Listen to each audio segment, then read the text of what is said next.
Hey guys, I'm Urizi. This story is all about what if Sakura's character was rewritten. A rewrite of Sakura, in which a blunt and eccentric OC is placed into the body of Sakura Haruno at the start of the series. Nothing at all could possibly go wrong. Before we proceed with the story, please like and subscribe to this channel if you liked the video, and don't forget to check the description for the other works of the author if you liked the story. Let's start. Chapter 28, Pine-Scented Candles. The forest that resided in the Land of Iron was a rather pretty place in a gloomy snowy kind of way. The trees were tall, not as tall as Konoha trees because Hashirama was such a show-off, and best of all, most of them were pine trees. Pine trees smelled the best. Fight me. You know. There actually weren't that many scented candles in the Naruto verse. Candles were used for practical lighting in the absence of electricity. Scented candles were one of the few consistent things all my lives enjoyed, but every time we came into this world it was a rarity. Scented candles weren't common, and consequently they were expensive to come across. The only one of my past non-ordinary lives, counting all my lives reborn on Earth as ordinary, even if some of those were literally insane, that had consistent contact with scented candles was Emiwa in the Hunter x Hunter universe. Gon and Killua learned pretty quick how sensitive her nose was and both started carrying around nice-smelling things to calm her down, and discourage random biju bombs. Except on the Dark Continent. What a fuckfest that was. Note to self, if ever reborn in that world without Gon or Killua, head straight to the Dark Continent, start up a demon army, and conquer other worlds. I didn't want to a genocide run with the people I cared about, but it might be fun on worlds I had no emotional connection to. Oh my goggle gods, this split personality / multiple lives is going to be hard to deal with. Back, you evil side, back. I should learn how to make my own scented candles. Starting with a pine-scented one. As soon as I was done here I'd make some clones to collect pine tree seeds. Now that Konoha wasn't going to get blown up again in the foreseeable future, Boruto's generation better be hella well behaved, or so help me I will actively try to make them insane instead of letting my passive insanity infect them. Actually, I could probably get Naruto to sit on the seeds in Sage mode to trigger rapid growth. That'd be swell. My own little forest in the backyard, perfect for harvesting fresh food and ingredients for delightfully scented candles. I hopped through the snowy pine trees without much fuss. His bodyguards kept shooting me suspicious glares, but I easily ignored them. After about maybe half an hour of running we reached our destination. Kisame-sama. I think anyone could safely guess who squealed that with pure glee. 1 minute I was soaring through the trees, my vision laser focused on my blue-skinned idol, the next I had slammed into his very surprised body and tackled him to the ground. I nuzzled his side affectionately. Kisame-sama. He stiffened considerably, adjusting to sit up with me hugging his waist and pretty much in his lap. He blinked at me in surprise. Hello, fangirl. Sheesh, I said softly, okay fine cood. Don't fight it. What? He never had time to finish his sentence because I had not so subtly pricked him with my own poisoned needle. A fast-acting poison / sedative that had even Naruto asleep in seconds. He sagged and fell back into the snow. I smiled at him, fondly patting his cheek. You will be well cared for, my sweet. What a surprise, the stalker finally kidnaps her obsession, Sasori drawled out. If he had a little less maturity he probably would have rolled his eyes. Absently, I could hear I was checking on his brother, but I paid them no mind. Instead, I bit into my palm, summoned Ibus to have him eat my idol before quickly dismissing him. By the time that ordeal was over, I looked happily upon the newly reunited brothers. Hi, I greeted happily. I'm Sakura. I bake the best dem cakes in the world. And now that my part here is done, I'll be heading home. Bye bye cutie pies. I squealed the moment we entered the makeshift camp, rushing towards the familiar red-haired panda boy and glomping him. Gaara didn't react in the slightest bit, letting me hug him and smother him in love. Hello. Hello, Gaara said, slowly adjusting, so he could maneuver an arm to pat my back. Hey pretty lady. Naruto greeted jovially, surprising me with his appearance. Canonically he came along to talk to Ai about forgiving Sasuke. Apparently plot power was stronger than I realized because I could even see Sasuke chatting with Kakashi by the meeting tent. The power of plot must have compelled both boys to ditch construction duty and hang out with us at the Kage summit. Weren't you supposed to come back with the Raikage or something? He'll find his way here eventually. All the other Kage are here, why can't he figure it out? I dismissed. Then I brightened. Oh. You know what we should do while we wait for Grumpy Pants to show up? What? Snow surfing. I cheered. Or sand surfing if the lovely Gaara would be willing to make sand and play with us. Play with us, play with us, play with us, Naruto chanted, enabling my behavior. Very well, Gaara agreed and Naruto and I exchanged high fives. Sadly, so terribly sadly, we had to stop with our sand surfing after 2 hours. The Raikage was finally ready to start the war plan meeting with the other Kage. Gaara, with great reluctance, headed off to be a responsible adult. What a nightmare. Naruto and I, now bored with no one to entertain us, kidnapped Sasuke and started up an intense game of hide-and-seek. Kakashi, Temari, Kankuro, and Kojuro got roped into joining it and holy smokes what a ride it became. Naruto literally ended up creating an underground maze using his clones to dig, filled the maze with booby traps, and laughed maniacally when he led the current seeker, Sasuke, through it. Sasuke threw such a hissy fit he blew up like half a kilometer of the land in a spectacular display of power that brought a tear to Deidara's eye. Kakashi had scary good tracking capabilities and was never ever the seeker for more than a minute. Temari straight up beat the shit out of anyone she caught except me because I'm cute and I gave her cookies, especially her brother who screamed in such a girlish and hilarious way I straight up fell out of my hiding spot laughing. Tragically the game came to an abrupt halt when I pulled out my hallucinogenic stripping poison. For some reason people didn't want to play with me anymore. How weird. Once the match was over, though, it was pretty late into the night so we decided to call it quits and go to bed. Since Kakashi was back on guarding me that meant I got to share a tent with him, which meant free cuddles in my sleep. I practically threw myself at him after I changed into my pajamas. I won't try to undress you in my sleep if you let me cuddle with you, I tried to bribe. A sigh. Fine, he said, to my incredulous delight. Cuddling Kakashi was a solid 9/10. Had to admit Naruto and Obito were much more active snugglers, so in comparison, Kakashi lost a point. But he was still a top-tier hottie and oddly gentle so he definitely earned a 9 without my bias. Ironically this was the exact same score I and Emiwao gave the pack. They only lost a point off because some of them drooled in their sleep. Now in a modern war two sides don't simply agree to meet at ABC at blah blah time and duke it out, although that is how it was done in the older time periods back on Earth, so it was a little awkward how the Fourth War began. The first 3 wars in modern wars fought over central strategic points. Someone went to take over ABC and then the enemies tried to take it back. Deadman's Land was set up as an afterthought, or consequence, not on purpose. There was no written invitation saying, hey come fight us here. The third war, the one Nausicaa took part in, was fought over land and spies. Kakashi's father was supposed to safely extract enemy traders along with their information and bring it all back to Konoha. They got found out and Kumo chose to save his comrades instead of the spies.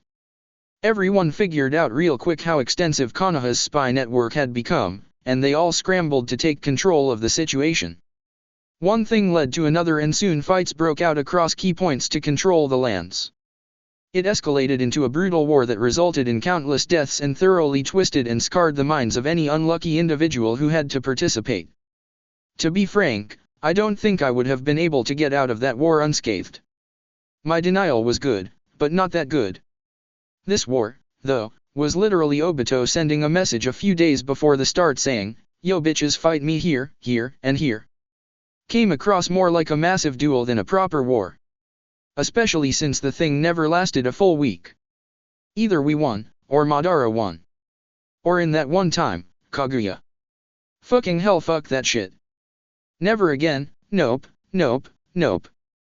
That's why we always kill Black Zetsu. With Amaterasu. Several times. And just to be on the safe side we politely ask a Fuinjutsu master to seal that bastard in a nearly indestructible urn, then throw it into the ocean. Or if we're feeling particularly sassy, we throw it to the moon with a note attached saying fuck you. Take this thing back. Oh. After the war I get to meet with the hot alien man.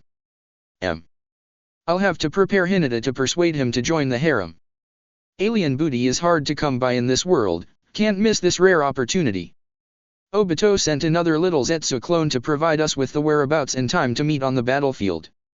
It was such an Obito move. Could you imagine any other fandom villain being so straightforward?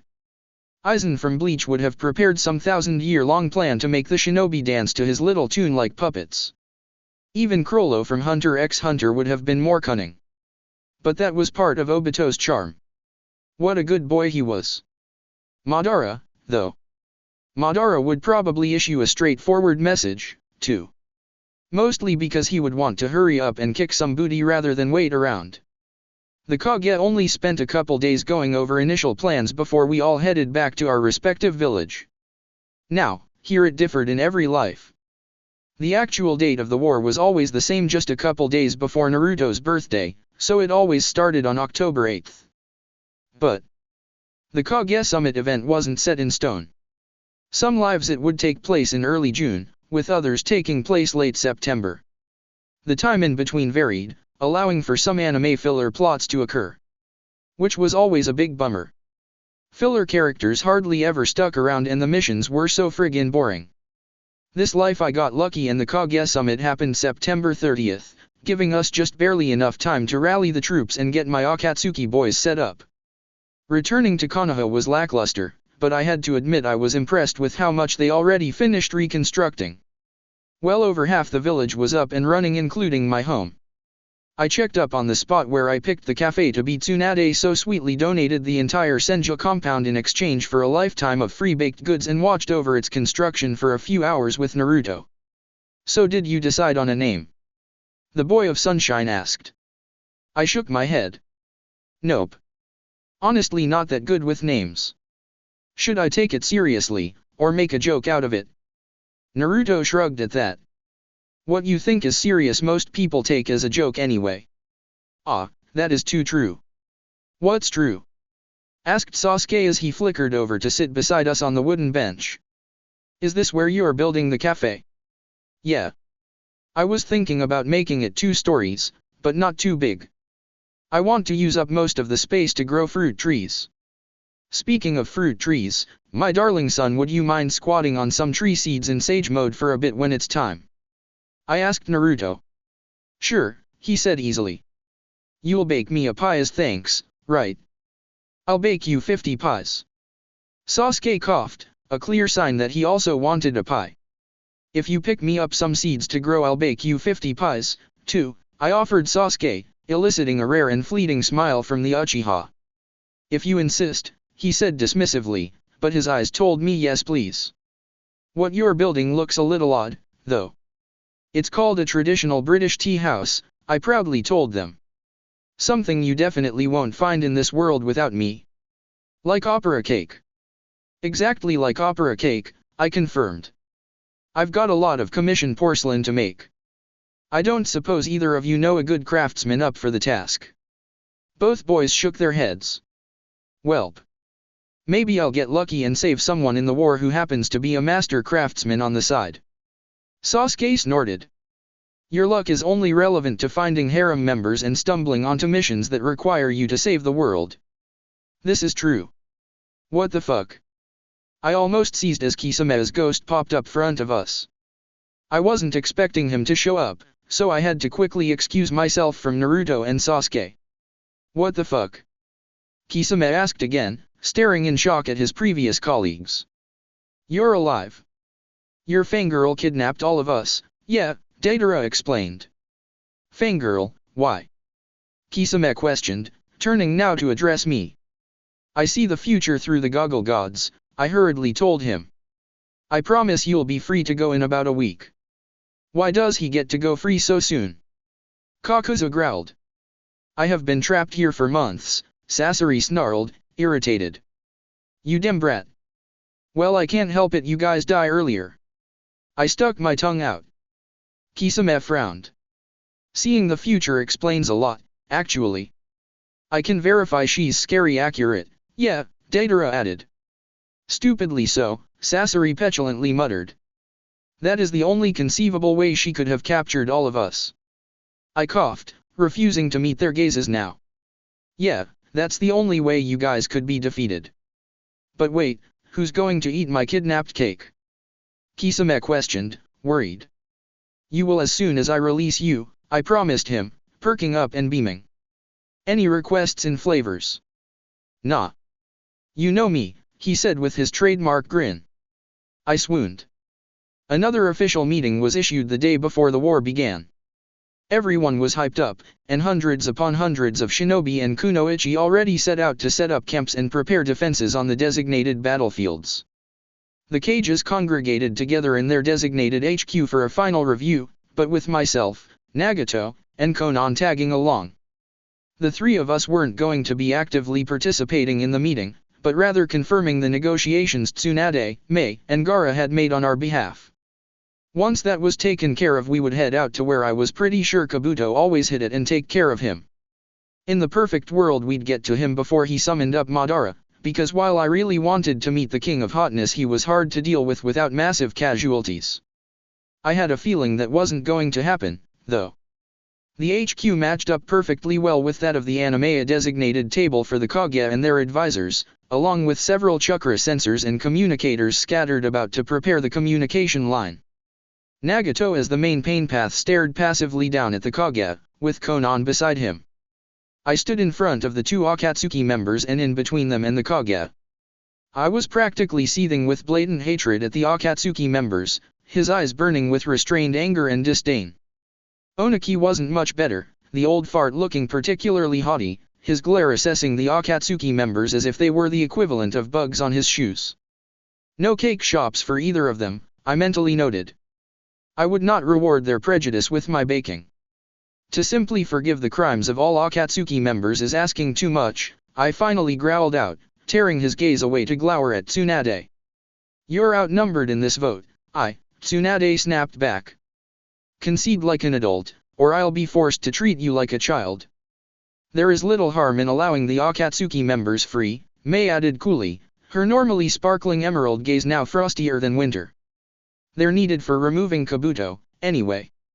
Tisk, Oniki muttered under his breath. I'll agree because we have bigger issues, but I must say this will only become a burden later on. Don't expect me to clean up your messes. That's right. Keep bitching, I muttered with an eye roll. What was that, you little brat? Oniki demanded. I flipped him off, which elicited a hard knock on the head from Tsunade.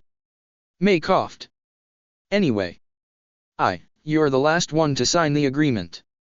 Let us be done with this matter so they can take care of Kabuto.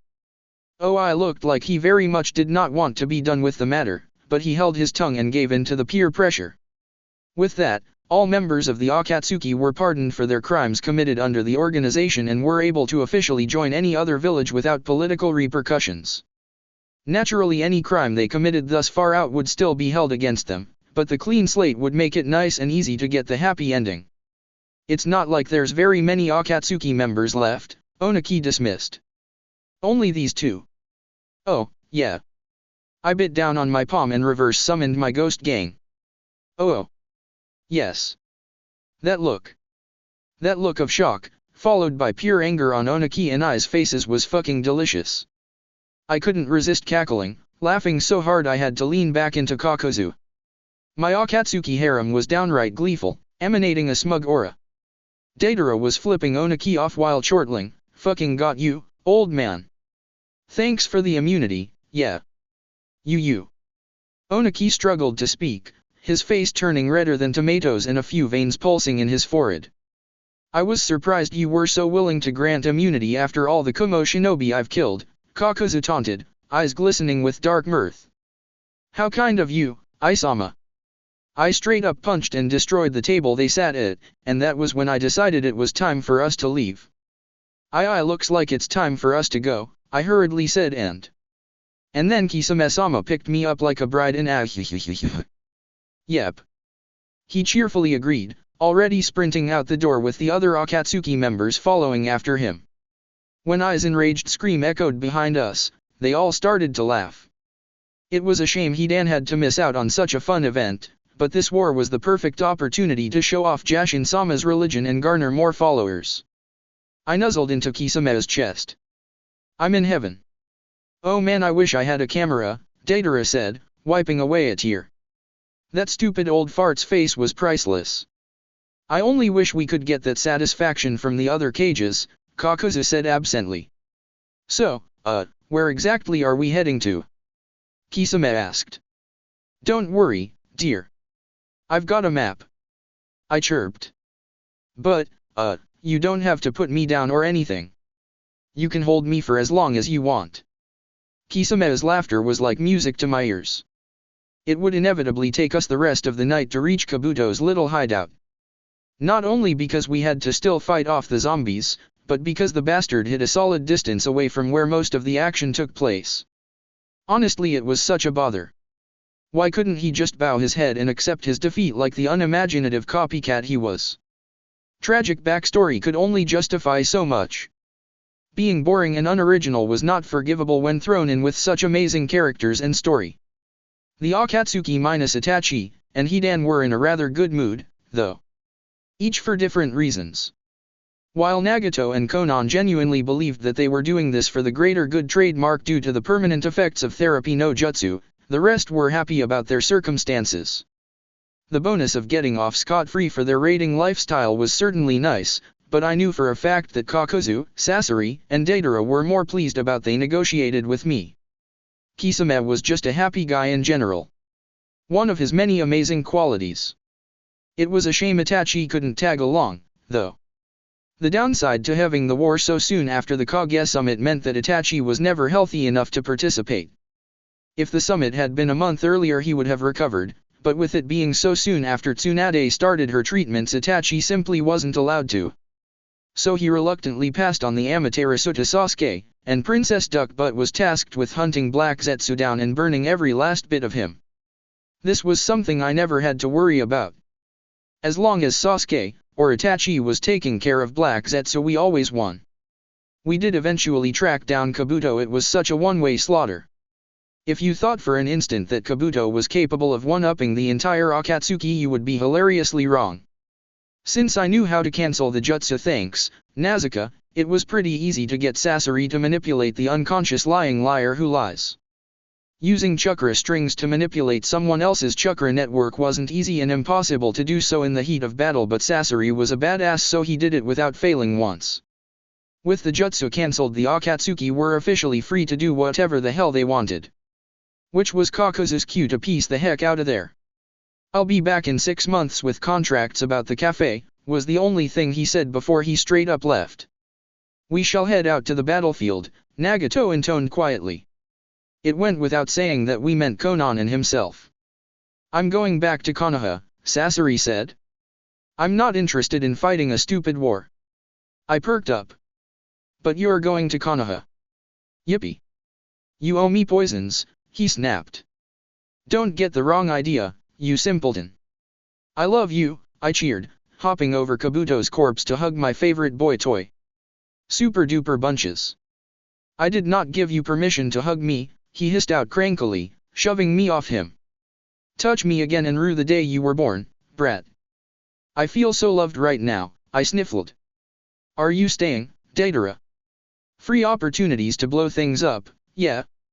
Deidara said with a shrug. Plus I bet you're going to bake a victory cake after the war. You bet correctly. That settles that I'm staying, Kisame decided, nodding firmly. Woohoo. We should all meet up on the final battlefield, then. I declared. Pretty sure my Maddie Hime got resurrected, so I should go take care of that. You going to be okay? Kisame inquired, a touch of worry in his tone before he hastily added, not that I care too much. I blew him a kiss. I'll be fine. What could possibly go wrong? It still took a solid 3 hours of running before I reached the battlefield Madara was on. And boy oh boy was I in for such a surprise. Because there he was in all his glory, proudly standing over hundreds of corpses. Red and black armor gleaming under the hot desert sun and the unconscious or maybe dead, Bodies of nearly every member of Gaara's brigade surrounded him. He was looking up at the sky, idly twirling his sword.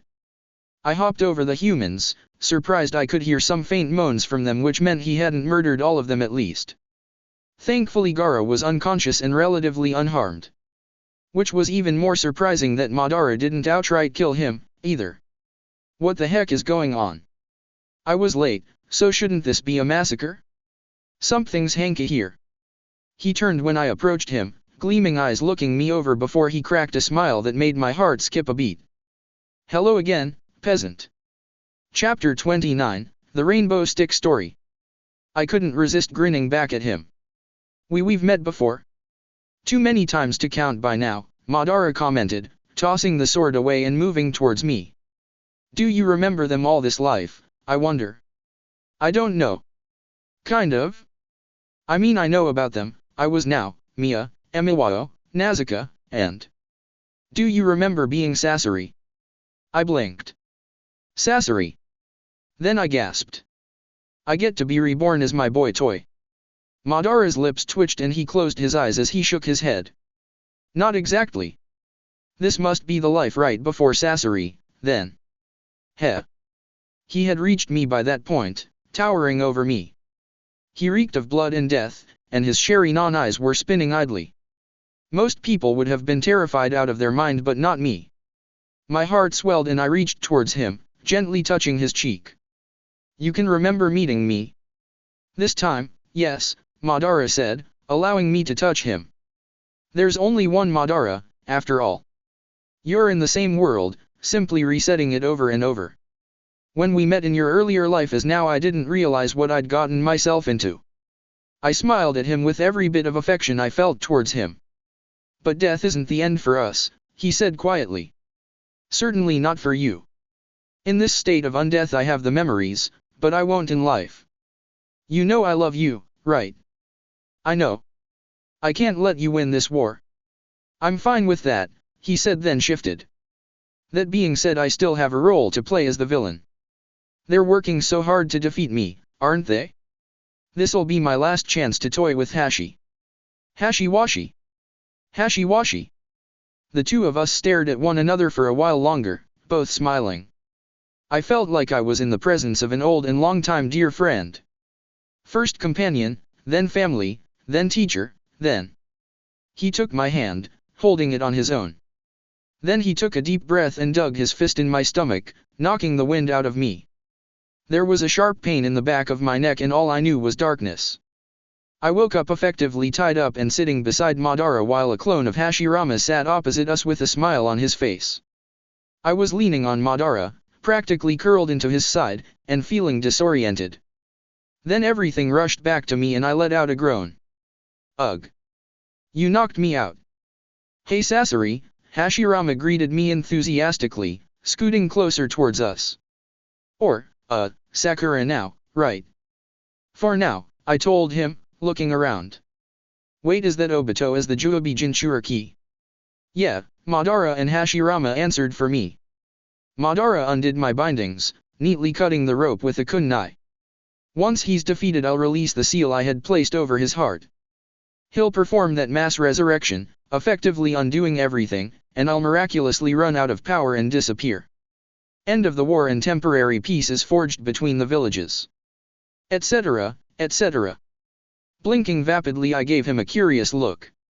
Madara shrugged. It's not my first rodeo. Well, this is lovely, Hashirama said with a big smile. I'm so happy we get to meet you before you meet us. I mean, you know. Not entirely, but I can take a guess, I responded. So, anything I need to know about the next life? Madara dug his fist into the Hashirama clone, looking thoroughly pissed. Hashirama clutched at his face and whined. Ugh. So rude. Just save my brothers, okay? Okay, I agreed. I'll be prepared to save some brothers, no problemo.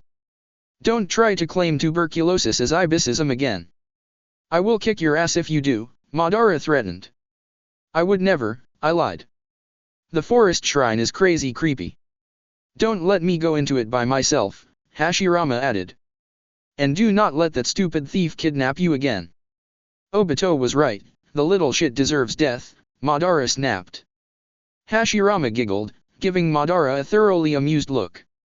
Madara glared hotly at both of us. I mean it. Okay, okay. I'll do my best, I settled on. Both boys nodded. I scratched my cheek. So I have this harem dash. Great sage, not this again, Madara bemoaned. I'll join the harem again. Hashirama excitedly said. And Mito would join, too. Excellent, I'll count you both as members then. I will never join your harem, Madara snapped at me. Stop asking. Come now, don't be like that. My harem is amazing. Everyone else wants in. Don't you want to fit in? I will hurt you, he threatened. You're already hurting me by saying no. He broke my nose. Why does that feel nostalgic? I questioned as I fixed my nose. Geez, so violent. Oh hey, Obito's about to be defeated, Hashirama pointed out, and sure as shit my little troublemaker was getting pounded into the ground. Give it about 5 minutes for Naruto's therapy no jutsu to kick in, then I'll release the seal, Madara dismissively said. Are we forgetting to tell her anything else? Hashirama furrowed his brow as he held his hands and began to count off with his fingers. Shrine Forest Insanity, check. Save siblings, check. Avoid X, check. Don't start another harem, Madara added. Ah, but the harem was fun, Hashirama argued. I love my harem sweater. No. No harem, Madara stubbornly said. I think someone needs a grumpy hug, I observed, inching closer. Don't touch me, he hissed, which was just instantly grounds for Hashirama and I wrapping our arms around him and engulfing him in our group hug. Kind of uncomfortable because of his armor, but whatever. I soothed him. There. You'll always be our favorite Uchiha, Hashirama cooed. We love you, I added. I hate you both. Madara threw us off him before snapping out. Don't touch me again, peasants. I have to release the seal now. He did a few hand seals and that seemed to do the trick since Obito immediately started to cast the mass resurrection jutsu. Okay, we're done here, Madara declared. As the white light shone around the two of them signaling the end of the jutsu, they both pulled me towards them. I could feel everyone else's chakra start to converge onto us. They likely believed I was still Madara's hostage, and all of their chakras were deeply unsettled and conveyed a sense of worry. Hashirama hugged me tightly, kissing the top of my head and rubbing my back. All of my friends had arrived, then, and Naruto shouted, Sakura-chan. Hashirama let me go and I turned towards Madara. He smirked at me, pulled me close and gave me a chaste kiss. I gasped, my hands flying up to my mouth. You stole this life's first kiss. Fair's fair, Madara said, a wide grin on his face. Feel free to keep swearing in my name this life, too. Welda. See you later, peasant. Then the white light covered both of them and they were gone, leftover corpses falling down to the ground in their wake. Then Naruto body tackled me into the ground with a cry of, Sakura, are you okay? I love you, I wheezed, despite my ball of sunshine apparently breaking my ribs in his concern. Sorry for worrying you. Why did Madara kidnap you? Sasuke suspiciously asked as he caught up to Naruto. He killed everyone else. He wanted my booty. Kakashi was the next to come to my rescue, warily looking at me. I can't say I'm surprised anymore. Nothing surprises me anymore when it comes to you. Then would you be surprised if I asked you to join my harem now? I cheekily asked him, grinning widely. Obito's gonna join after he tells me the story. Kakashi looked up at the early morning sky, let out a long sigh, then said, I want weekend brunches made for me for the rest of my life. Deal. And a hand-knit sweater, he sniffed. Double deal. I did a little dance in place as more of my friends showed up to see that I was somehow not stabbed to death by Madara. None of them seemed shocked by that, only mildly curious. Except Tenzu, who flatly told me, the most evil shinobi in history, who murdered hundreds prior, chooses to spare you? Why? And why did Hashirama-sama tend to you? I appreciate your concern, but Hashirama is a loyal harem member and Madara accepts me as his fangirl, I consoled them. I was in no real danger. Now before I hug and kiss all of you, there's something I have to take care of first. It would have been amusing to fabricate some dramatic story about how the three of us were secretly engaged or something, but I remembered I had to deal with something first. Namely, I had to get my rainbow stick story before a certain good boy trademark move on. So I hopped away from my friends and headed over to where Obito laid, entirely alone and abandoned. Obito was dying. The resurrection jutsu had too high of a toll. Canonically he had stayed on sheer willpower alone, but there was no need to linger. He didn't want to linger. So he laid on his back, tired and dying. I sat beside him, tenderly taking his hand. I could save him if he wanted to be saved. But I didn't think he wanted to. He turned a weary gaze onto me, cracking a half smile. I believe I owe you a story before I go. Although it's likely not as grandiose as you might think. It's still a story worth telling, I insisted. It's a story worth repeating. He fell silent for a moment, then he shakily forced himself up. Using nearly the last bit of his chakra, he used his kamui to pull out an ordinary stick. You already know what happened to me. Yes, Madihime saved you, shared his corruption with you, and left the Akatsuki to you. Obito lifted his head up to the starry sky above. In that cave, I started to have this recurring dream. I was someplace near the ocean, but it was entirely black. I could hear the ocean waves, but for the longest time I couldn't see anything. A place in between here and there. But after some time, I saw a butterfly, he said softly, almost gently.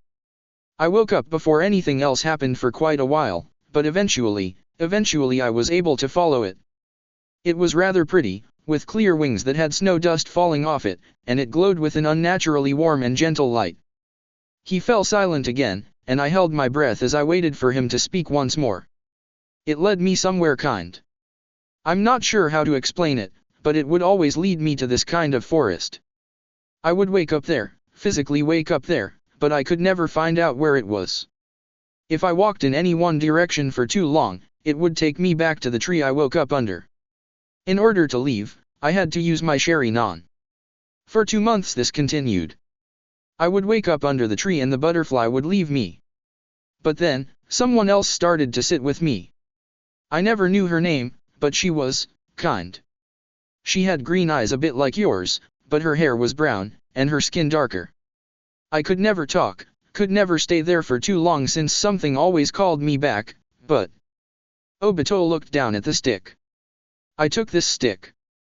It's the only physical thing I have to tell me I'm not crazy. You aren't crazy, I whispered, words spilling out of my mouth as I leaned forward to wrap my arms around him. Mia kissed the top of his head and said with all the love she could give, "You're not crazy. I just didn't want you to feel alone, and to remind you that I'll always be waiting for you." What? Obito asked, startled by this change. It's okay, we soothed him. You'll understand soon enough. He was still, silent as a grave, and he clutched onto that little stick so tightly it trembled. And then he remembered. And he held us so tightly as tears spilled over his eyes.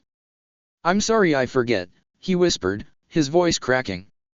He was shaking, and our shoulder and neck was growing wet with each second as he cried from the weight of what was, and what would be again.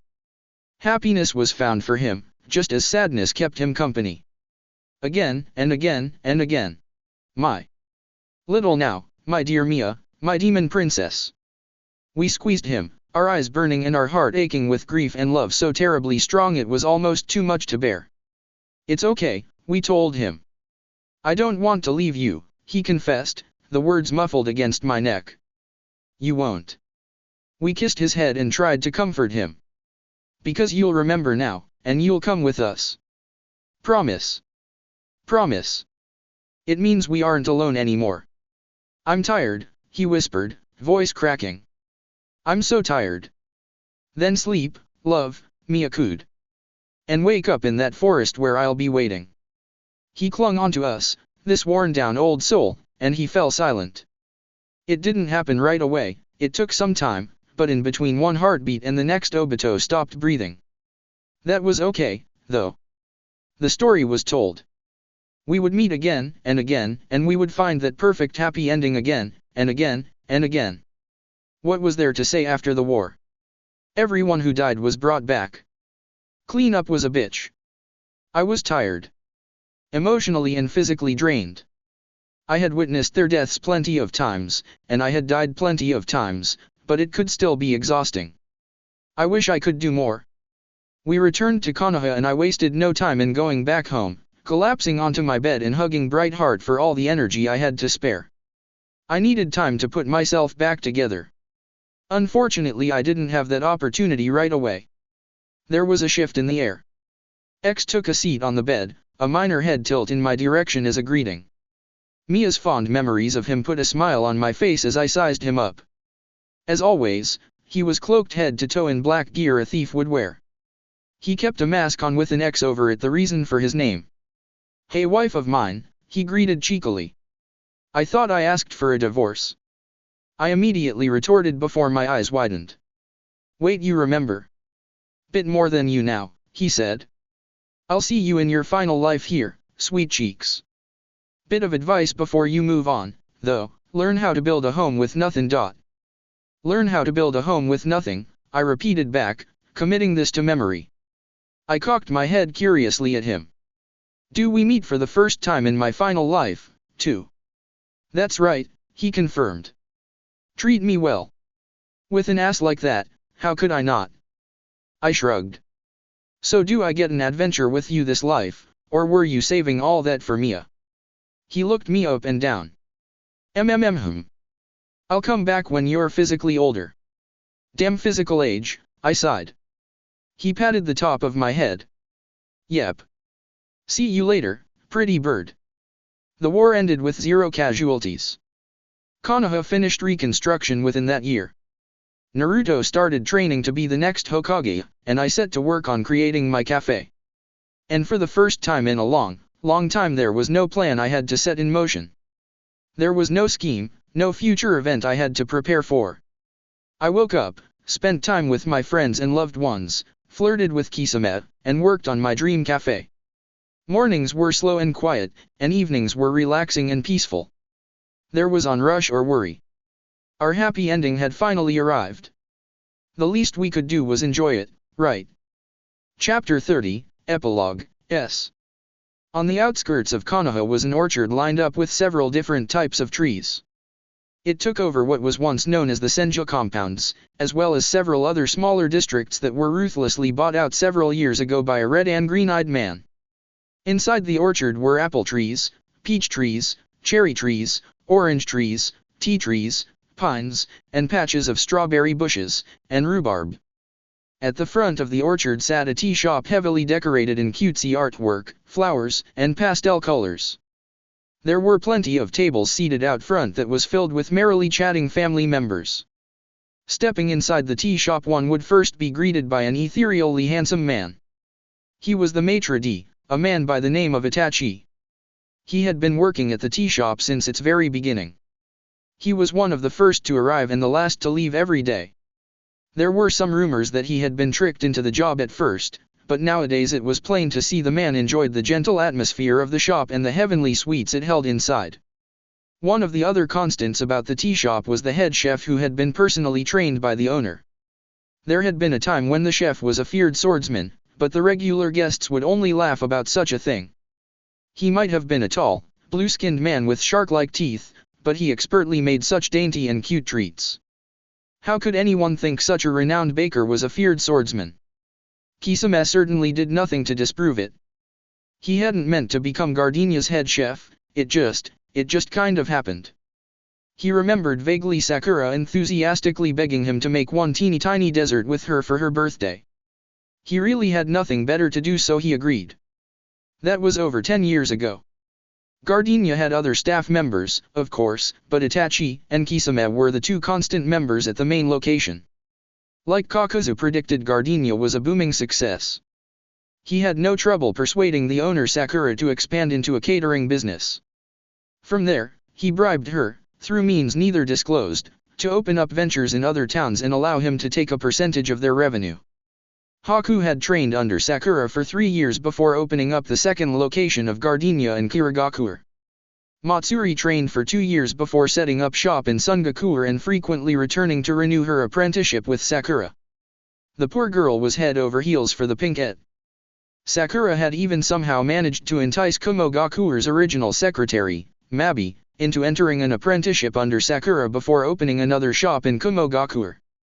To the current day, there was a competition being held in Iwagakure for the valued spot of Sakura's latest baking apprentice. The winner would not only learn about Sakura's baking style but also have the prestigious honor of opening up a gardenia shop in Iwagakure. With such a booming business, finding waiters and waitresses wasn't difficult. The prospect of one free meal a day was enough to capture the hearts of most staff members. Unfortunately, keeping them was the problem. For reasons Itachi and Kisame couldn't understand, not everyone could tolerate Sakura's behavior for prolonged periods of time. Madness. So when things were tight, there was really only one group of staff that Sakura could call on. Her harem. The Sakura harem trademark had grown over the past decade. Her tenacity was something to be admired, and many found it hard to turn down her baked goods. Some were charmed by her eccentric personality, and others simply too flustered to do anything else but say, "What the heck, why not?" Her harem started off slow at first before exploding in growth after her 18th birthday. Her birthday party was one for the history books. One for the 18+ only history books. Let's just say her hallucinogenic poisons were thoroughly tested that day. It became common knowledge that powerful figures were members of her harem, shooting it up in prestige. When the feudal lord of spring, Yuki, bragged about the perks of being a member, Konoha was flooded with fans begging to join the harem. As much as Sakura wished she could accept them all, she had to acknowledge she only had so much time in her day to hand-knit so many sweaters even with the help of shadow clones. What a pity. Sakura's harem wasn't the only noteworthy event of the decade. Peace was, kind of, established between the major shinobi villages. The current Kages all worked hard to further build their positive relationship. A Megakure was a surprising mix to throw in. With the Akatsuki being officially pardoned, Nagato stepped out as a Megakure's new leader. Through a variety of uncanny coincidences, Nagato's new Akatsuki members were required to help the major shinobi villages again and again and again. Purely through happenstances. There was no insane pinkette behind the scenes causing the type of chaos only Akatsuki members would be able to help with. Nope. Definitely did not happen. As a result of the Akatsuki helping out the other villages so much through coincidences, they insist they were able to raise a Megakure up to the status of a major village. As congratulations for their rise, Sakura had personally set up a gardenia shop there that had a side business of mass-producing scented candles and oils. Pine was the best seller. Unsurprisingly. Although there was an ongoing heated debate, really, amongst Sakura's harem members over the best smell. Yuki and Kakuzu were both adamant that Moonlight Snowdrops were the best scent, and they conspired to ruin all the pine candles in stock. Until Deidara and Sasori accidentally foiled their plan when they were conspiring to make Summer Fireworks the best scent ever. It went without saying that Hidan fought valiantly to make Bloody Evening the best scented candle to have ever existed, but he fell victim to Nagato and Gaara's scheme to propel Cottonwood Cottage as the #1 bestseller. Then Itachi and Kisame stepped in to turn Tranquil Lake into the greatest scent ever, and it was just sheer madness from there on out. It was a quiet war unlike ever fought.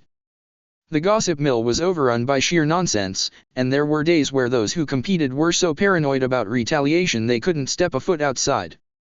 The candle war was still ongoing, unfortunately. Shots were randomly fired, and the last one was caused by Karen and Hinata teaming up and literally setting all the stock on fire except their beloved cherry blossom kisses. Yuki and Kakuzu ended up hitching to ensure their alliance to Moonlight Snowdrops. Or so Kakuzu insists. Yuki claims he finally fell for her charm and persistence. Who's to say who was right? Yuki. Yuki was right. Course they weren't the only couple to hitch in the candle war. Kimimaro and Yugo eloped after finding out they both loved Lavender Falls and each other. Oh candle war, when will you end? But those were the major highlights over the past 10 years. There were some minor drama in between, and Sakura successfully nabbed some alien booty for her harem, but that tea wasn't ready to be spilled. Ending 1. I tapped my foot to the beat of music playing on the radio, whisking the caramel as I did so. The croquembouche tower I had prepared was nearly complete. All that was left was to begin stacking it with the caramel glue. It would be a massive tower at 2½ meters, around 8 feet. It had taken me throughout the night and morning to prepare the delightful pastries. Although some of that time had also been spent on the 100-layered marbled cake. These 2 towering desserts would be lovely centerpieces for the party I was preparing for. I had shut down my cafe to host it, gleefully sending out invites to all guests weeks prior. Naruto, as the Hokage, closed off the nearby roads to prevent innocent civilians being roped into the madness that was about to ensue in just a few hours. After all, it was the 10-year anniversary of my harem. Okay, technically I started my harem at 12 with Haku, but I didn't have enough official members until after the war, so after a long vote amongst the harem members we set the official date for my 16th birthday. And also my 26th birthday, but who cared about that when it was harem party time? Hinata entered my kitchen and without missing a beat she cheerfully said, "Boruto and Himawari are with my father for the weekend. Sasuke and Kakashi are nearly done getting Naruto caught up on paperwork, so he should be here." "Excellent," I declared. "My beloved waifu, won't you please assist me in this croquembouche?" "But of course," Hinata giggled.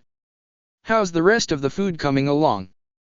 "Kisame's got most of it taken care of, but Haku, Mabi, and Matsuri will be bringing more later. You can't have too much food at a party." "Very true," she agreed. "Have you picked out which cake you're going to jump out of?"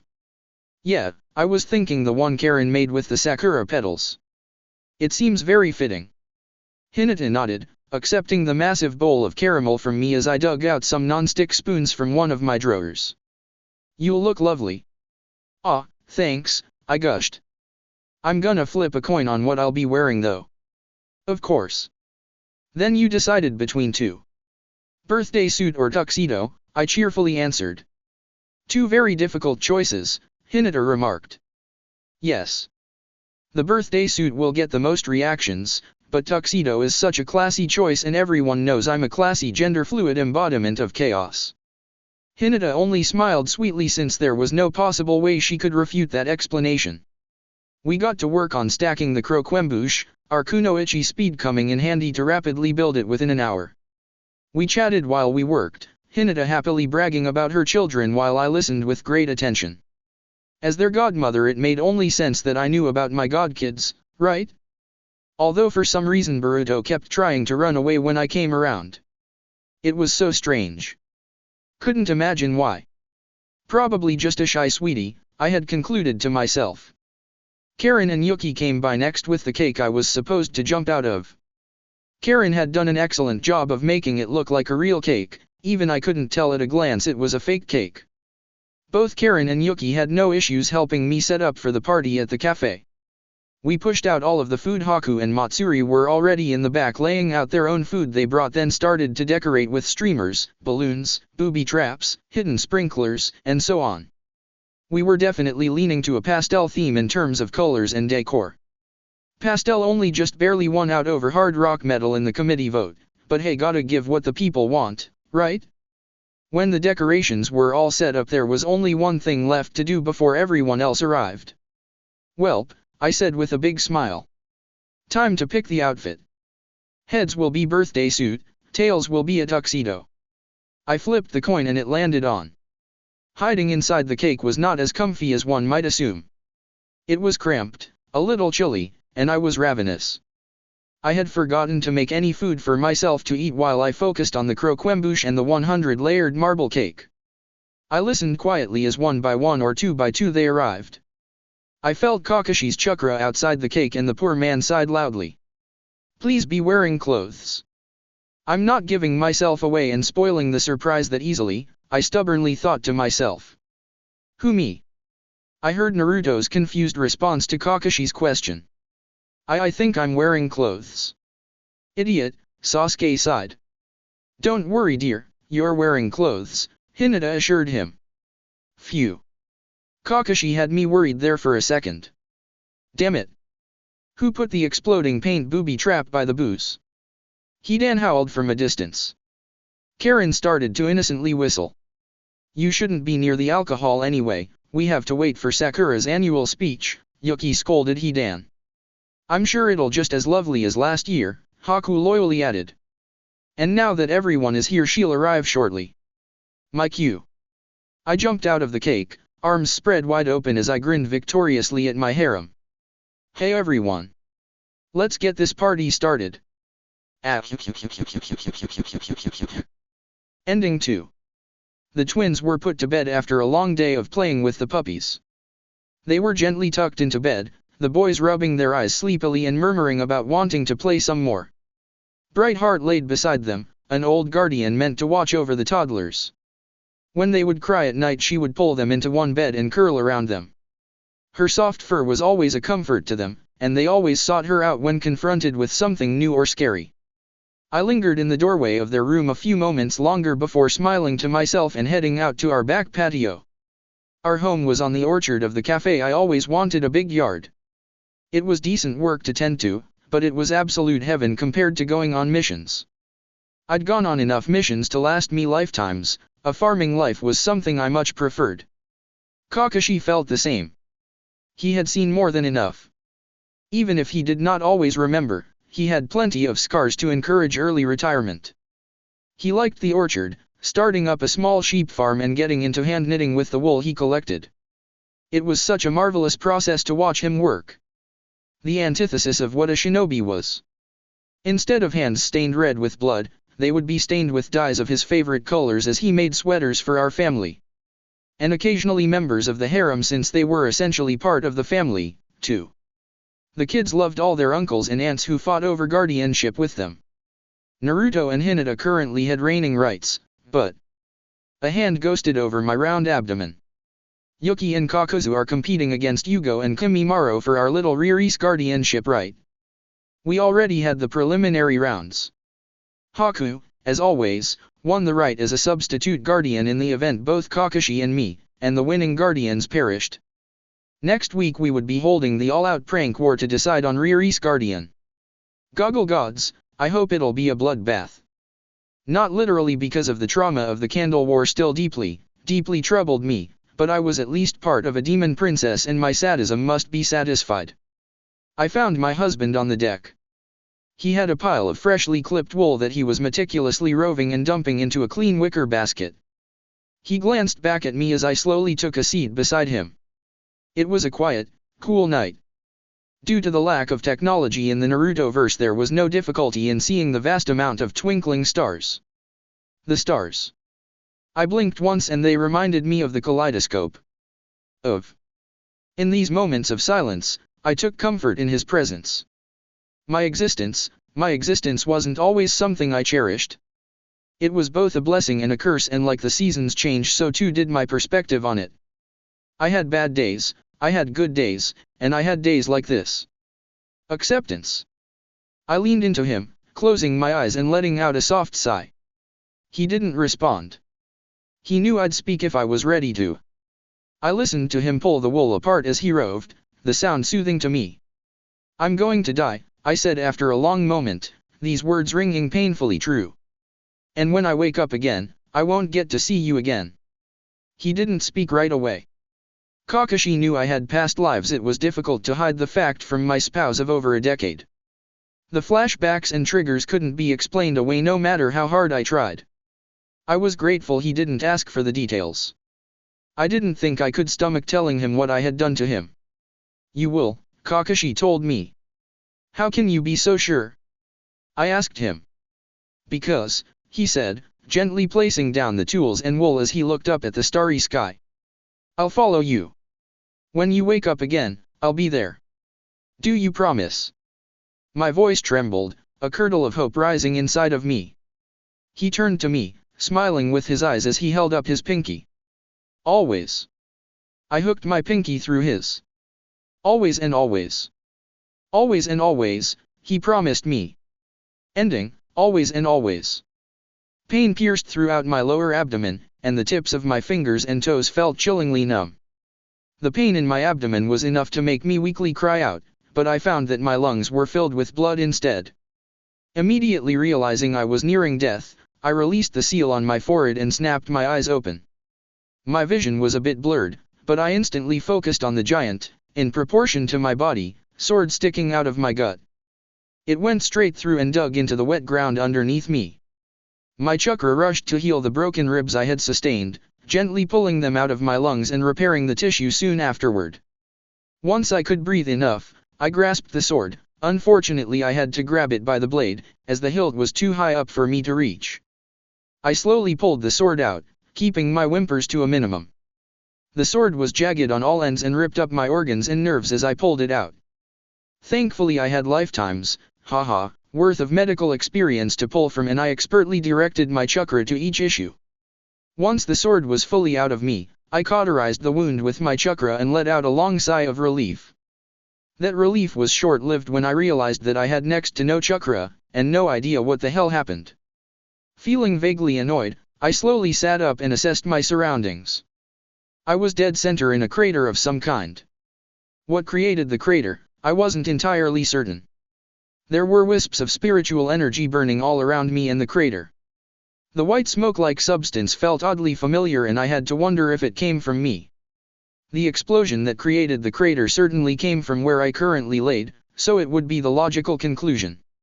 I knew I had a disproportionate amount of spiritual energy than most other humans due to my uncanny ability to constantly be reborn after death. That didn't explain the why, though. Shakily, I stood up, and I realized that my body was significantly shorter than what I was used to. Disoriented, I thought.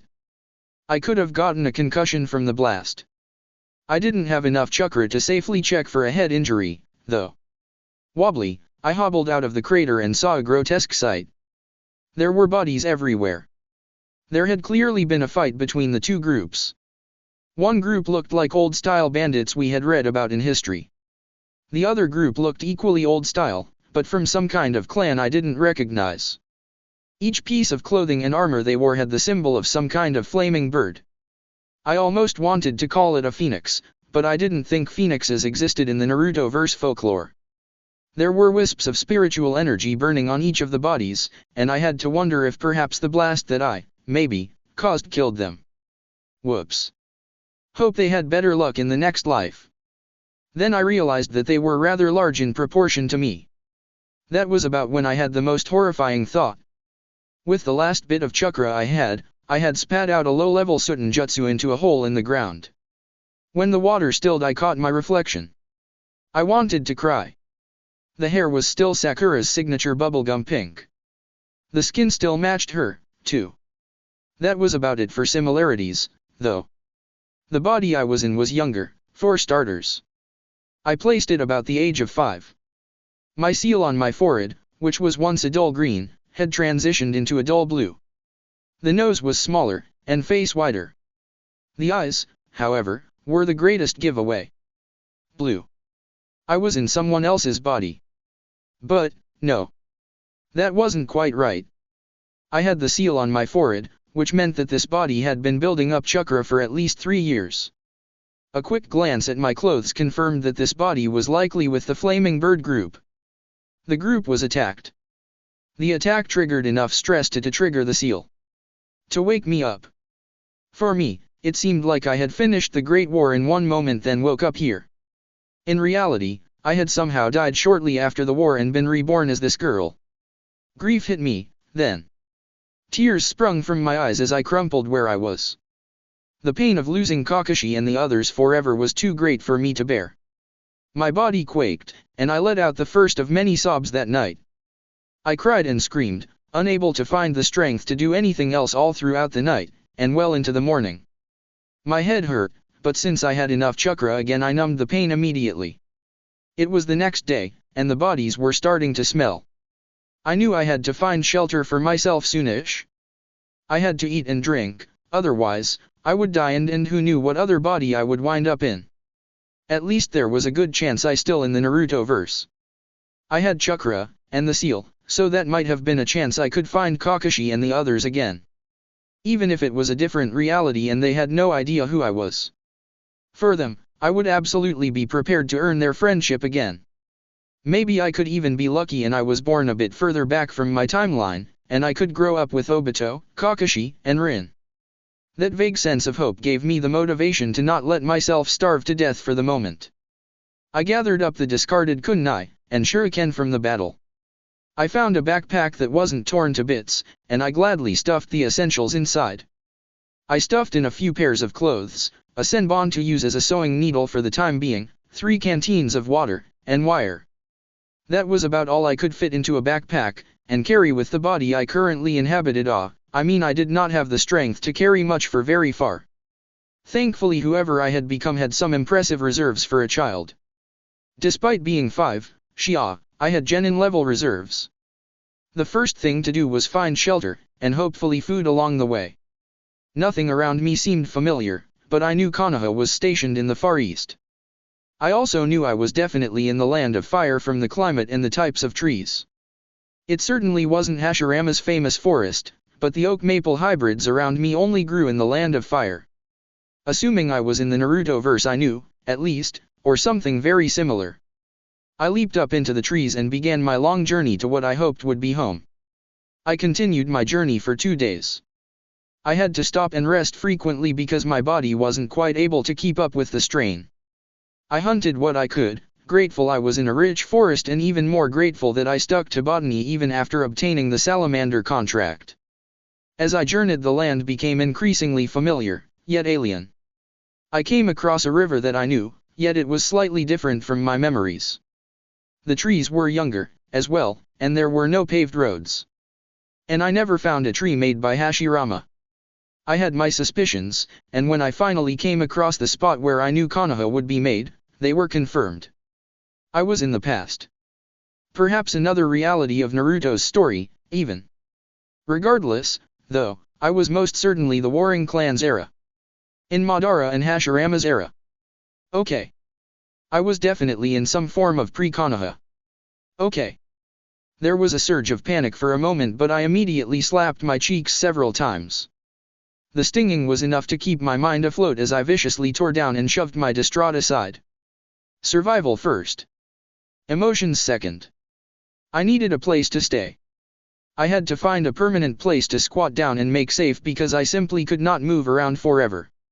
I was most familiar with the land of fire, and the area surrounding Konoha, so it would make the most sense to put my home in that forest.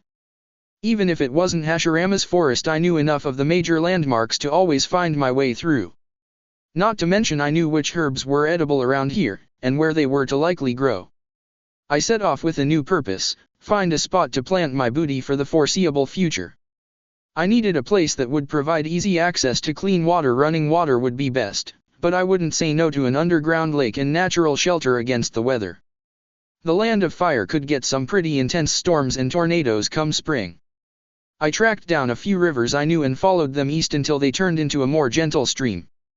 At the end of the stream I knew it fell into an underwater cavern that was nothing but water. The trees above the cavern were strong with such easy access to water, and the underbed was covered in plants. This will do, I thought. I picked out a good strong tree and channeled my chakra into a chakra scalpel. Even if the trees weren't as big as I was used to, they were still pretty dang huge. It took a solid half an hour to cut through one of them, enough to knock it down in a punch. Then again, my chakra scalpel was pathetically tiny. Even if I had decent-sized reserves and the know-how to utilize them to the max, I was still a child. I had to take a small break afterward to regain my strength. Then, with almost all of my reserves left, I created a large hill wide enough to fit the Hyuga main wing compound, but only about 3 stories high. I manipulated the earth to spread it out as far as I could to make it look as natural as possible. The dirt wrapped around and covered the base of many trees and plants, but I was ultimately satisfied with my work. The hill cut off sharply at a 90-degree angle at the highest point, and that was where I would be building my home, inside the hill. Given how rich the soil was, and the easy access to water, I was certain the top of the hill would be covered in grass within the week. Unfortunately, that was all I could do for the day. My reserves were too low to safely work further. The hill took more out of me than I expected, and I suspected it was because the body I was currently in didn't have a natural affinity for Doton ninjutsu, and I was forced to scarf down the last bit of food I had and collapse at the base of the hill. I welcomed sleep like it was the only friend I had in the whole world. In a way, that was now true. My eyes creaked open and I immediately flushed out some of the lactic acid that had built up in my muscles from sleeping on such an uncomfortable bed. Once that was done, I headed out to catch food for the day, intent on finding rabbits so I could skin them for their fur. I found a couple of foxes that made my heart ache with loneliness. I left them alone, though. I'd like to imagine Naruto and Kurama would be happy I did. After 2 hours of hunting, I found a lone doe and a few rabbits. I was quick with their deaths, never wanting to cause an animal pain, and gave a small thanks. I brought them back to my hill, eating one of the rabbits first, saving its fat, and hanging its skin and fur to dry over a small fire. The trees were large enough that I doubted the smoke would break through and be spotted. Not that I cared if it was spotted or not. Company would have been nice. Then I set to work at cutting up the tree. My intention was to manipulate the dirt under the hill into hardening into a stone wall. I'd create a box inside of the hill using the stone wall, and then another box on top of it. I would use the wood from the tree to place on the inside of the box, as well as make the doors and window frames. I'd have to go digging for some clay to make a fireplace inside, which I would have to create a storage seal above it to suck in the smoke, since I didn't want my home to be so easily discovered, and constantly having smoke pour out the top of a hill would be a dead giveaway. Thank the goggle gods, Naruto made me learn the basics, and I remembered enough from Emiwao, Nazuka, and now, but I doubted it would take more than a day. My back, shoulders, and limbs ached fiercely from cutting up the tree, but I continued. The sooner I had it done, the better off I would be. Once I was satisfied with what I cut up, though, I knew I had to treat it next. Before I'm done, I better go ahead and hunt down what I'm going to treat it with. Typically I would have bought a simple wood treatment, but I doubt that was available yet. The only oils I had available were natural animal fats, and the oils from the nearby olive trees. I paused in my cutting to create 2 earth clones to start the process of extracting oil from the olive tree. When the sun dipped down and I lost light, I ate the last rabbit and went to sleep. Again, I woke with the sun. I sent out clones to start hunting down more oil from the tree, as well as edible plants. I worked on carving up the deer, cooking the meat and setting the fur off to the side to dry in the sun. I ate a bit of the deer, chewing the meat slowly as I procrastinated doing more physical labor. I got to work on treating the wood I had, knowing it would take several treatments and at least 3 days before it would be ready to use. Once that was done, I headed out to get clay to make for the fireplace. I headed a bit further from my home, knowing I'd have to dig for quite a bit and not wanting a big hole near it. Then I channeled chakra into my fists and began pounding straight down, cracking and breaking up the earth before grabbing large chunks and throwing it away. My tiny body trembled at the exertion, but I knew I could keep going, so I did. I reached the clay soon enough and began carrying it back to my humble abode. By the time I had everything said and done, the sun was already dipping over the horizon and my clones had finished gathering what they could. With the last bit of sunlight at my back, I lit another fire and tried to relax. I wasn't able to heal myself much, as the muscles had to become damaged and regrow in order for the body to become stronger, but I did take away some of the trembling. I munched on some sour berries and ate a bit more of the deer. I'd have to finish it off tomorrow morning, as the meat would be spoiled by tomorrow evening for sure. After 3 days had passed, I finally had the bare bones of my home made. I made the fireplace first, sculpting it from clay and adding stone outside and around it. I smoothed it with my chakra. It certainly wasn't a masterpiece, scarcely more than a glorified clay/stone fire pit at the far back wall of my home with high walls, but I was proud of it. The seal above it was harder to make, since I only had my blood on hand. Blood, of course, was not encouraged in most seals. Since the seal I was utilizing was extremely basic, though, it would make do. I drew it on a slab of stone I carved and then placed it above the fire pit. I had to draw a sticking seal to the back of it. I brought in the wood after it was treated, using my scalpel to neatly slice through bits that were too large. I laid down the floorboards and put up wooden walls against each of my stone walls. I added sticking seals and bug-away seals on each of the stone walls before I laid the wood over it. I carved a square out on the ceiling of the first stone box, then I made crude stairs, literally planks sticking out the wall, so I could climb up to the stone room I made above. I made another fire pit up there, knowing that it could get horribly cold in winter. Unfortunately, I ended up having to make a few pillars on the bottom room to better support the top room since the stone was so heavy. I wasn't able to wrap the wood around them, though, so they remained naked. I still had a lot of wood left over, though, so each day I sent out clones to hunt for me while I carved furniture. I wasn't a master craftsman like others, but I had great motor control and an eidetic memory, thankfully that carried over. I first carved some counters for my kitchen. I placed them on either side of the fire pit on the first floor, making enough so they went all the way to both walls. I made more counters to place in front of them to act as the invisible wall for the kitchen. I added a stone basin for my sink, knowing I'd have to set up a plumbing system soon.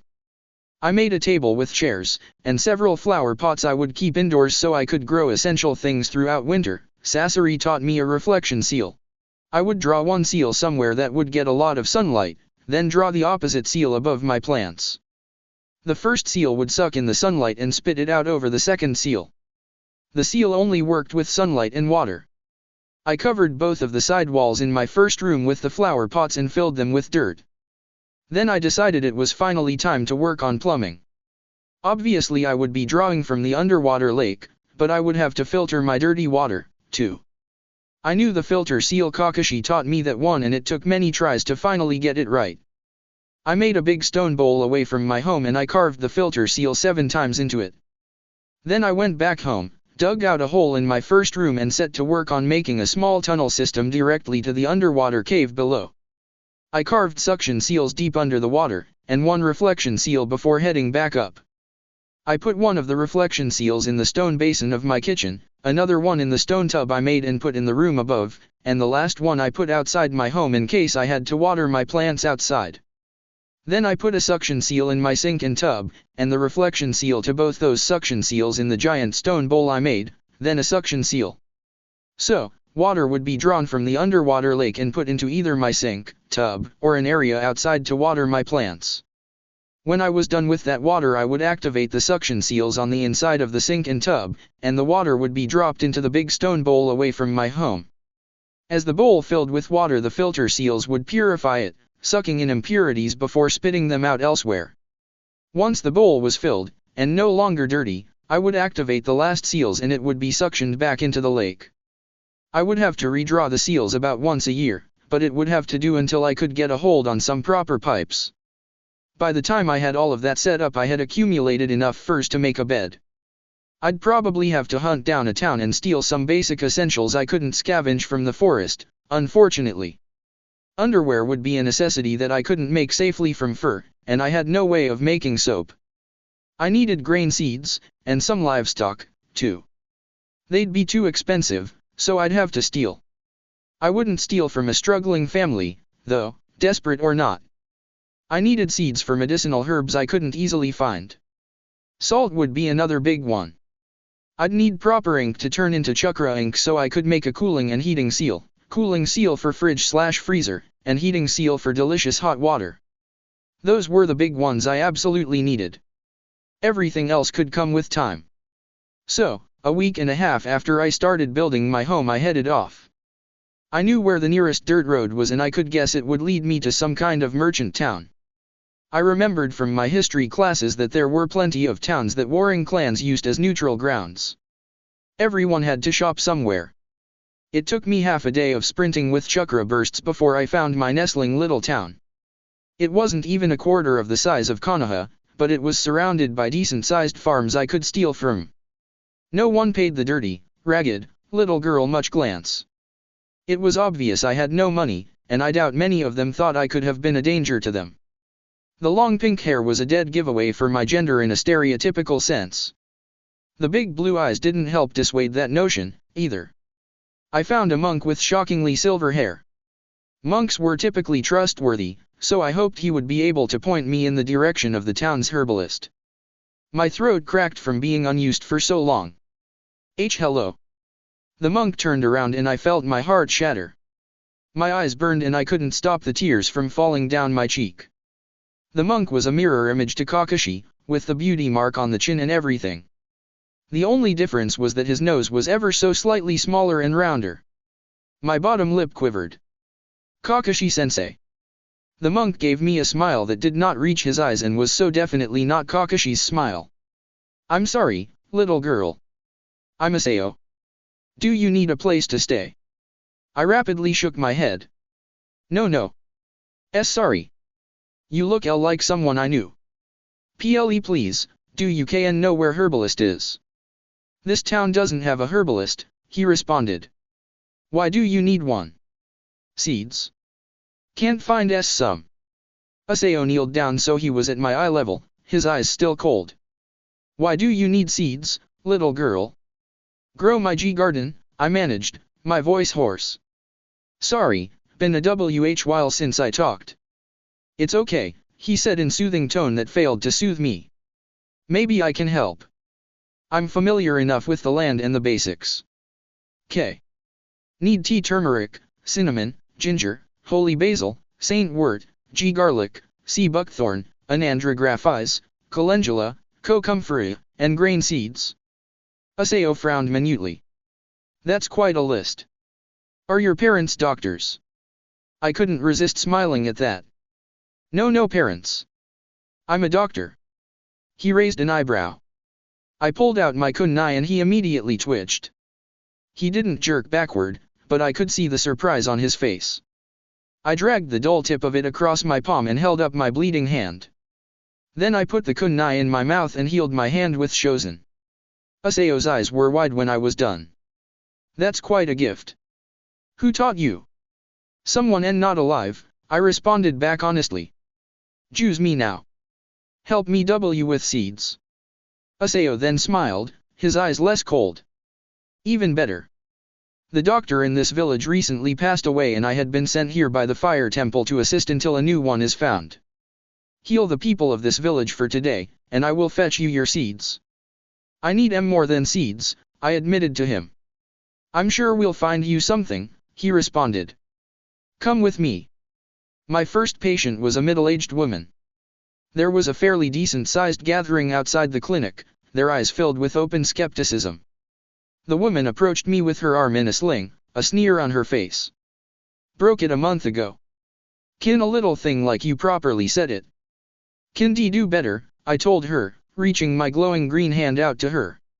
She minutely jerked backward but allowed me to finally touch her. I numbed her pain, and her eyes widened. I then stitched her bone back together and repaired the surrounding muscles. She pulled her arm out of the sling and rotated it, awe on her face. It's completely better. Gasps and whispers broke out from the crowd. Then a man shoved his way through and pulled up his pants leg to show a foul-smelling infectious-filled cut. Fix me, quick. I don't want to lose my leg. I gave him a comforting smile and patted for him to sit beside me. Will fix you up. Good as new. When the sun set, I was out of chakra and had to turn away a few patients. I promised them I would take care of them in the morning, though, which comforted them. Asao stood waiting outside of the clinic with a burlap sack in his hands. It was decently sized. My smile widened as he held it out to me and I found many smaller sacks inside. Thank you. I see you helped the villagers, he commented. We'll stay overnight and finish in the morning. Gotta go back home when done, though.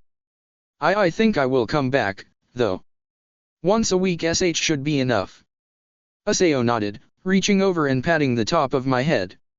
I think they would welcome you. You do not wish to stay. Worked too damn hard to give up on now, I muttered. My home. Asao gave a shrug. I can't complain as long as you return. It was my duty to help oversee the sick and find a new doctor, so you assisted me there and I thank you. I'll go fetch one of the villagers to show you the previous clinic. These belonged to the previous doctor. If you can use anything, please take it, Sayori, wife of the village chief, told me, gesturing towards the pile of clothes. She had ushered me inside a run-down clinic after Asao left. I smiled in relief. They were large and relatively in good shape. The previous doctor must have excellent care of them, quickly mending any issues. It would be easy to put together clothes for someone of my stature from such a variety of options. I would even be able to make some blankets. My hands gently touched the clothes. He must have been a careful man. He was, Sayori responded softly, a somber light in her eyes. "He will be missed.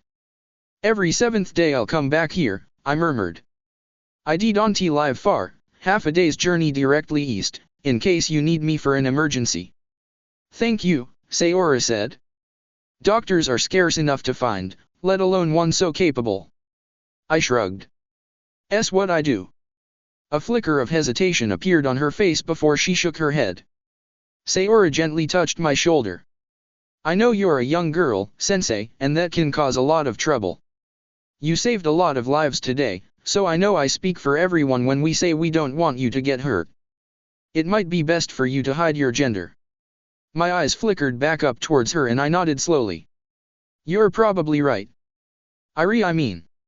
I can know this time period is not kind for women. Will the village hide my identity? We owe you our lives and good health." I turned back towards her. "Okay. Call me Sasori, then."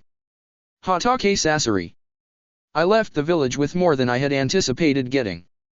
I had most of the herbs I needed to get started on a medical garden, in addition to a few herbs I could grow for eating purposes. Obviously I was going to need a fairly big garden in order to make enough food to sustain myself. Shinobi and Kunoichi had notoriously high metabolisms and needed to eat a lot. It would be even worse for me since I would be pushing myself to build my chakra reserves, but thankfully I had plenty of land around me and enough water to do so. I was graciously given 5 fertilized eggs that would hatch into chicks for me in a couple of weeks, which gave me plenty of time to construct a proper shelter for them. In addition, I was provided with ink, a brush, and everything else left behind by the previous doctor. Most of the stuff I left at the clinic because it would be easier to keep it there and use it on the villagers, rather than bringing it back and forth. I took most of the clothes, though, because I sorely needed them. I definitely took the soap, too, and Asao promised to drop by the village occasionally to bring more soap. Soap was a cherished necessity as a doctor. All in all, it was a great haul for me. I kept the eggs under my clothes and as warm as I could while I set about making a nest. I first drew up a simple heating seal, nothing extravagant, but enough to keep them nice and toasty until I made a shelter for them. I carved out a box from the tree and stuffed some of my ragged clothes to use as an insulator. I then drew the heating seal on the top and side of the box and immediately felt the entire box radiate heat. It would last for about a month until I had to redraw it, but by that point the eggs should have hatched. For the moment I kept the eggs inside my house while I set to work on my garden and their coop. The garden I decided to grow right outside the front of my home, both for easier access and because my hill would block some of the worst winds. I had to uproot, chop down then dig up, a few more trees to make room, and I decided to use them to make a makeshift fence to keep out any animals from munching on my treasured plants. With what was left of my chakra after chopping down the trees, I made another hill beside my home and another little stone box cave inside of it for the coop. I carved heating and cooling seals inside of it. Either one would activate once it felt a specific temperature. Heating would activate at 60 degrees Fahrenheit, or 15 Celsius, while cooling would trigger at 75 Fahrenheit or 23 Celsius. It would keep the cave at the ideal temperature. I drew the same seals with ink in my own home, but they would have to be manually triggered on my end. I didn't think I would really need them for my home, but having the option in the dead of winter would be swell. I carved quite a few cooling seals on a couple of stone boxes I made, making a crude freezer and refrigerator, and with glee, I drew heating seals on my tub upstairs. I built a fence around the cave coop, making it high enough that other animals couldn't hop over. I would plant some poison ivy around it to discourage any diggers, too. With some long grass, I weaved much bedding and placed them inside the cave, and I made another long and shallow stone bowl for water.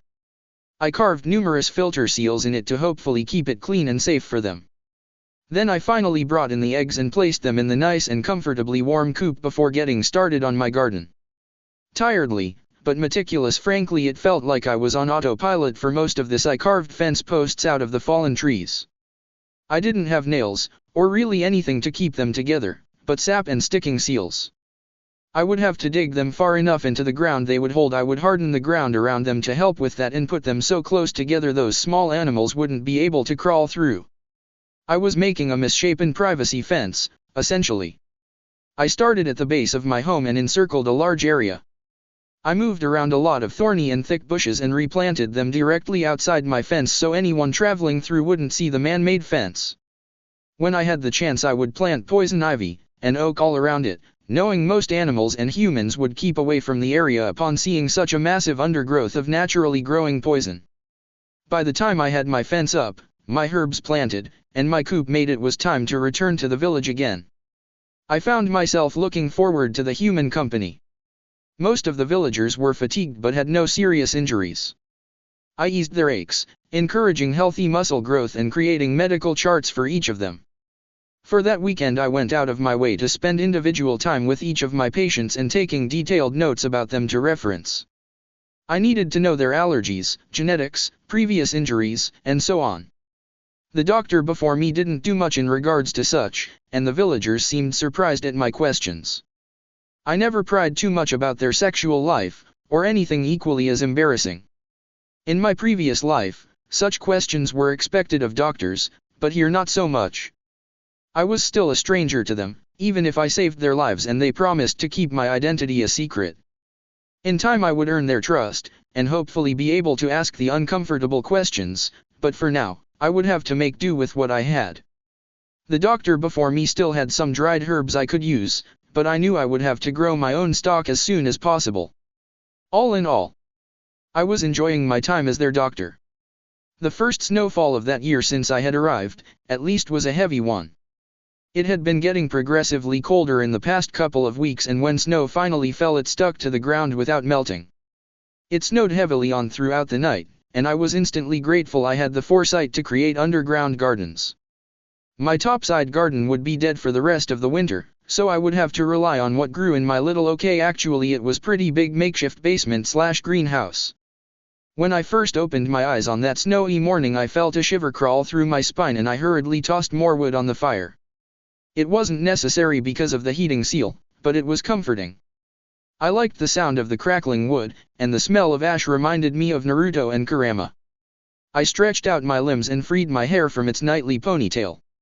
I found it easiest to comb my hair at night after a hot bath and put it in a braid so I didn't have to worry about it when I got up in the morning.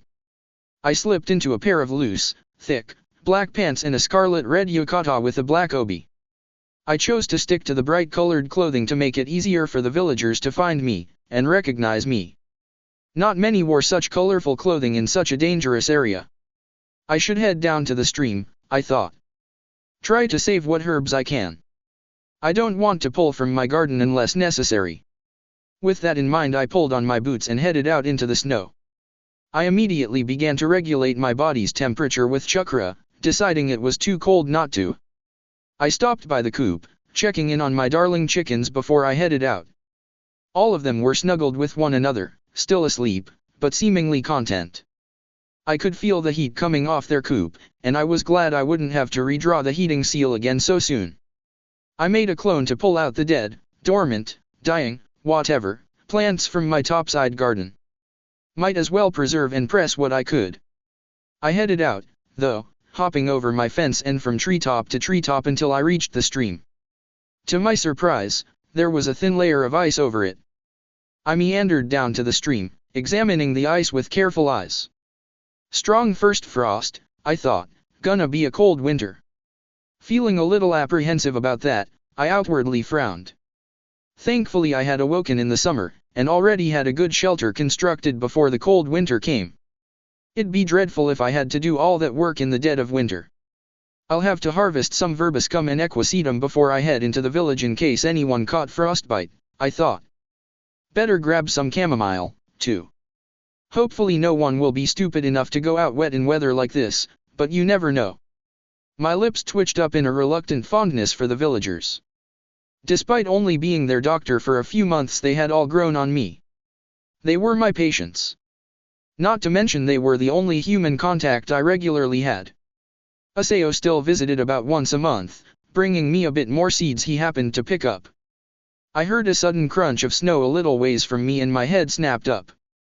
There was a boy, certainly no older than 6, stumbling in the snow towards me. He wore a dark navy blue yukata and black pants with a black obi tied around him. His hair was obsidian and spiky, and upon seeing his face I instantly knew who he was. It didn't matter what life I was in, I would always recognize such a treasured soul. Uchiha Madara. I took a step towards him, and his eyes met mine. I felt my breath catch in my throat because his eyes were glazed over and looked only vaguely coherent. His cheeks and nose were red, and I saw him wobble on his feet. Ever still, he weakly raised his hands and arms in obvious show of defense. "It's okay," I immediately soothed the young child. "I'm a doctor." His brow furrowed, but before he could say anything his body swayed and his eyes rolled back. I lurched towards him, my knees hitting the snowy ground as I barely caught him before he face planted into it. So many questions whirled around in my head. What was he doing here? Were the Uchiha close by? He wasn't in a battle uniform, why was he out here? Did he already meet Hashirama? I shoved them all away, though, because none of it mattered. Right now I had a sick boy in my arms. And I'd be damned if I didn't save him. Bonus. At a glance, one might find them strange.